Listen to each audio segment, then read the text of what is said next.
ñu ne ñeenti weer rek la am ñeenti weer yi am nañ fi déjà 63 personnes 63 femmes yoo xam ne yu fi accouché fii donc loolu ça prouve que ni la population a adhéré sur ce poste de santé là.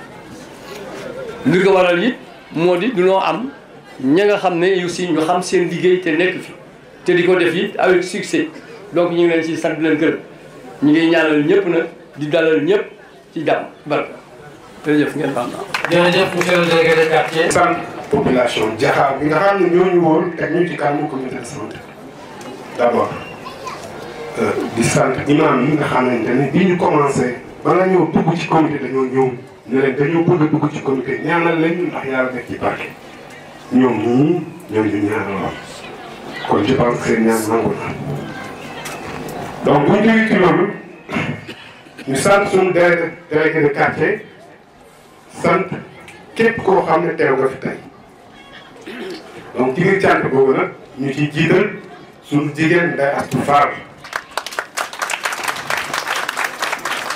waaw man nee naa leen woon fii la Lion laa ko tuddee woon ndax damay tëdd xaaju guddi mu woo ma téléphone di xulóog ma ci këyit boo xam ne dafa tardé ci ma donc kooku amel nañ ko cant amel ko ngërëm di ko ñaanal suñu borom yàlla ko yàlla doon xéewal di ci teg la convention des Thiessois waaw la convention nga xam ne ñoom vraiment ils nous ont appuyés ils nous ont accompagnés partout vraiment on a eu à faire vraiment un accompagnement boo xam ne vraiment c'est extraordinaire donc ñu ngi leen di sant di leen gërëm di ñaan yàlla yal na leen yàlla yokk waaw.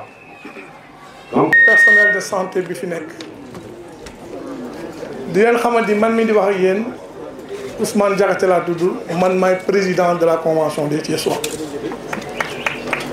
kii toog fii muy Ibrahima Fall mooy vice président de la convention des Thiessois këla ci gannaawam di saw di secrétaire général convention des Thiessois fii nag ni mu demee ñun convention mi toog fii moo doon président ba mu demee ba mu yàgg bu jox relais bi ndem si yàlla Michael mu jóge fi Mafal ak le doyen yor foyer bi ba nga xamee ni bii lii ci seen gox waa Jaxaaw ñu tawat ni seen poste de santé amul maternité te dañu yaakaar ni convention bi mën na ci ànd ak ñoom ba mu saafaral fekk ma sama kër dama leen ah convention bi da yorul xaalis waaye loolu sabab muy lu baax buñ ci àndee ci ngor bu soobee yàlla dina ko àggal li ñuy jëkk a def mooy def benn soirée Sorano ma ne ko Jaxaaw am na richesse y a beaucoup d'artistes ici à Jaxaaw woo leen artistes yooyu ma boole leen ak artistes Sorano ngeen def soirée de gala ni nag artistes yi Jaxaaw yi ak yéen amul cachet luñ ci mën a am ci centre santé ba lay doon et c'est l'occasion aussi pour ñu rendre hommage artistes Jaxaaw yi parce que les Saneex ak ñoom ñëpp keroog ñoo produire Sorano renoncer à leur cachet pour le poste de santé de Jaxaaw loolu wan na ni artiste am na njëriñ en tout cas ku ko wet dina ko laaj poste de santé bi la ca jëkk a dugg ci artistes yu Jaxaaw yi la génn parce que loolu lu ñu ko c'est la vérité ñu ñëw ba lan ca am ñu ñëw def fii pose première pierre wax nga ko léegi luy jar 17 millions nga am ci 2 millions 500 mille daal di engagé première pierre kooku gëm yàlla rek la bi ñuy def engagement première pierre bi fii ñëpp a ci ñaan ko ci boobu mi teguñu ci dara Ndeye Astou mii ñu contacté ko ca Dakar contacté wuñ ko pour dara lenn mooy lu may waa Jaxaaw la sëye ko yóbbu Dakar waaye xelam ma nga ci Jaxaaw boo ko wooyee ci lu yëbbu kanam Jaxaaw dina dugg président wax na ko léegi ba mu ko déggee ba tey jii te dul nelewu ba mu ñëwee téléphone ma ko di ni ma dossier bi ñu defoon mu dem Suisse Genève sotti na yàlla xam na ni gaw ma ko woon ginnaaw yàlla ak yonte ba dossier boobu moom moo ko sotti mu ñëw tegu ci 3 millions yi ñu fi amoon xaalis ba mate ko ñu tabax centre de santé maternité bi tabax maternité bi boole ci ñaari salle de soins yi ak salle de naissance bi ñamba salle ci effectivement salle d'hospitalisation yooyu yëpp nag du kenn de fii lañ ko doon réunir xatri Ali ak 2 autres membres du comité Saalum seen jàng yokk ci li mu amoon loolu lépp nag pour population Jaxaaw yi loolu moo ñu tax a jóg. convention bi nii lay liggéeyee lépp lu ñuy def amuñu kuñ ci àndal amuñu kuñ ci compte ku ñu woo ci lu baax ñu fekk la ci lu ñuy def ci lu baax woo ci ñëpp depuis 20 ans. suñu foyer de Jaxaaw aussi li ma leen waxoon tey jii seen responsable dafa feebar muy vieux Gorma waaye ay représentants yaa ngi fii ñii nag ñooy convention bi léegi Ibou président boo ci sànni moo effectivement lii laa leen bëggoon wax rek bu ci gàtt convention rek. Salaamaaleykum.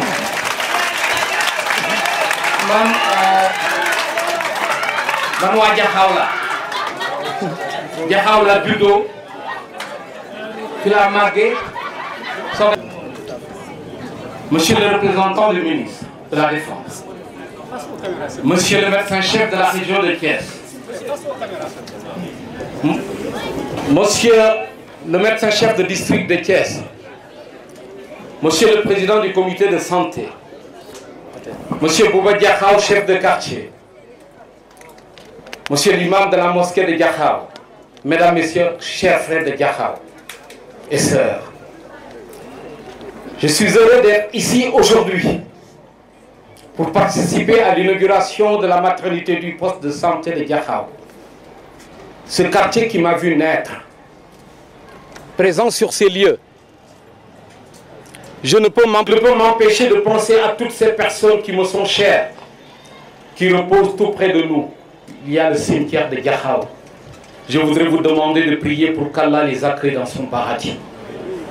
Mesdames, Messieurs, je voudrais ici, au nom de la Convention des Thiessois, remercier tous ceux qui, à des divers titres, ont contribué à la réalisation de ce projet.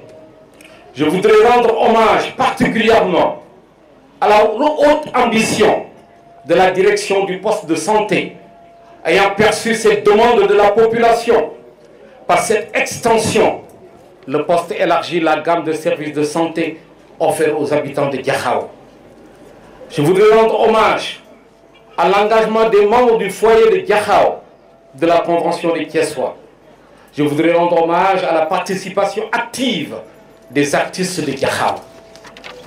Oui, ils ont joué au théâtre d'Agnon Sorano, M. Diakhaté l'a rappelé tout à l'heure, et ils ont permis le démarrage du projet. Et je voudrais aussi rendre hommage à l'implication précieuse de Madame Gueye Ndeye Astou Fall. Ceux-là que je viens de citer ont eu l'audace de poser le premier jalon de cet important projet. Ils ont été les premiers à y croire. Leur rôle mérite d'être souligné et magnifié. Vous avez relevé un défi courageux et je souhaite que cet exemple puisse inspirer d'autres initiatives dont le seul but reste l'amélioration des conditions de la vie de nos concitoyens. Merci à tous. Cependant, nous regrettons très sincèrement l'absence de l'association Kayla, solidaire de la Suisse. Je tiens à exprimer au nom de la Convention tous nos remerciements à Kayla Solidaire pour leur implication décisive. Mesdames, Messieurs, vous me permettrez de rappeler que cet acte que vient de poser la Convention des Thiessois, en partenariat avec le comité de santé de Diakhao, ne s'inscrit que dans une démarche citoyenne dont le seul objectif est de créer les conditions d'une mobilisation des énergies et de fédérer les compétences pour la satisfaction des besoins de nos concitoyens. Il ne s'agit nullement pour nous,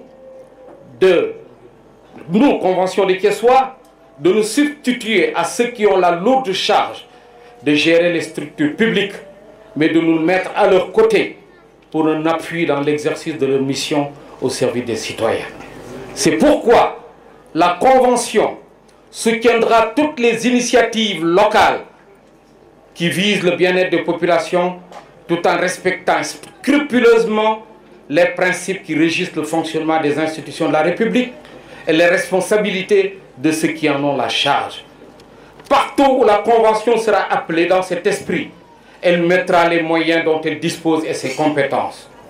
Mesdames, Messieurs, la Convention des Thiessois s'est engagée depuis 20 ans à servir Thiès dans les domaines de l'éducation, de la santé, du sport, de la culture. Elle a de manière concrète pour exprimer un encouragement et un témoignage important de votre adhésion. Faisons. Soyez-en remerciés très sincèrement. Je termine. La Convention veut promouvoir une vision progressiste du rôle du Thiessois, fondée sur un engagement citoyen fort pour être acteur à part entière dans la gestion de la cité. Un engagement consistant en un don de soi-même, de matériel ou de temps envers la communauté thiessoise. La Convention veut exprimer à tout instant la compassion pour les plus faibles et les plus démunis d'entre nous, c'est-à-dire avoir le souci de l'autre en même temps que soi-même. La Convention veut promouvoir la solidarité et l'entraide au sein de la grande famille thiessoise. La Convention veut simplement servir Thiès. Merci, Mesdames, Messieurs. Depuis son ouverture, la maternité a vu naître 70 bébés. Alhamdulillah. Cette belle performance a été réalisée par des femmes à qui je tiens à exprimer toute notre fierté et leur témoigner publiquement notre gratitude. Je vous dis que s'il n'y avait que ce bâtiment, je ne serais pas venu. C'est parce qu'il y a eu une performance à l'intérieur. Des femmes qui ont fait naître 70 bébés. C'est ça qui mérite notre espoir. Vous conviendrez avec moi que cette performance n'était pas là. Notre présence ici n'aurait pas le même sens. Vous conviendrez aussi avec moi que faire un bâtiment est facile. Mais le plus important, c'est ce qu'on y fait, son utilité pour la collectivité. Bravo pour votre action et qu'Allah bénisse votre travail si précieux. Considérant que le respect de la vie est une dimension fondamentale de notre existence, exige de nous tous un engagement inconditionnel. Vous pouvez toujours compter sur la Convention des Thiessois pour la sauvegarde de cette œuvre.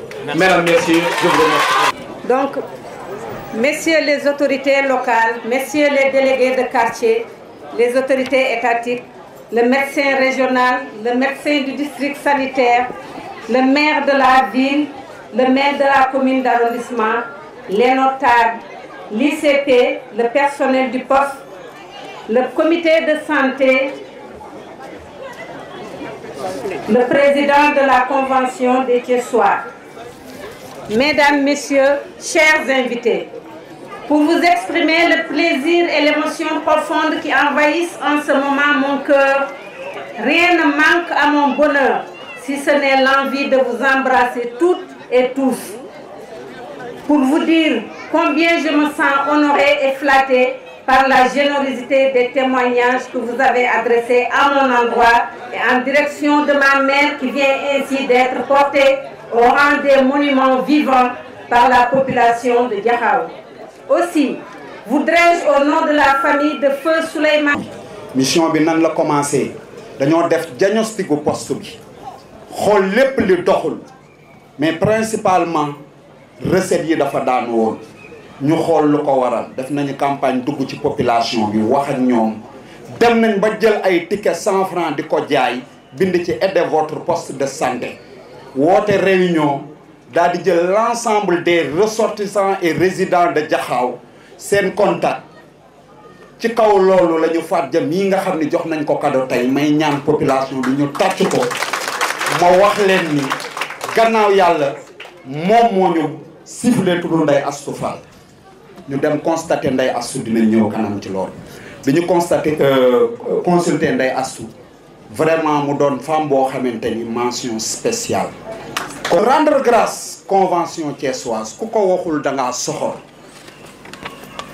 mais de la convention thiessoise ñu déparé ci Mafal parce que Mafal ba ñuy diagnostiqué problème bi moom mu jiite cellule bi nekk Diakhao Mafal moom moo ñu sifflé la convention thiessoise xëy na tey teewul mais c'est le moment de rendre hommage à Mafal. taxawal xaarula ci dara jël poste de santé bu mel nii mu tabax ko ba mu yegg def ci matériel woola ni la ñëwal nga inaugurer ma ko defe naa lii la njëkk a war mooy nga féliciter ko remercier ko ba pare nag di leen assurer ni vous pouvez être sûr que nous serons votre interlocuteur pour que liñ fi gis fii bu soobee yàlla bu ñu demee dinañ ko yeggale ci kilifa gu mag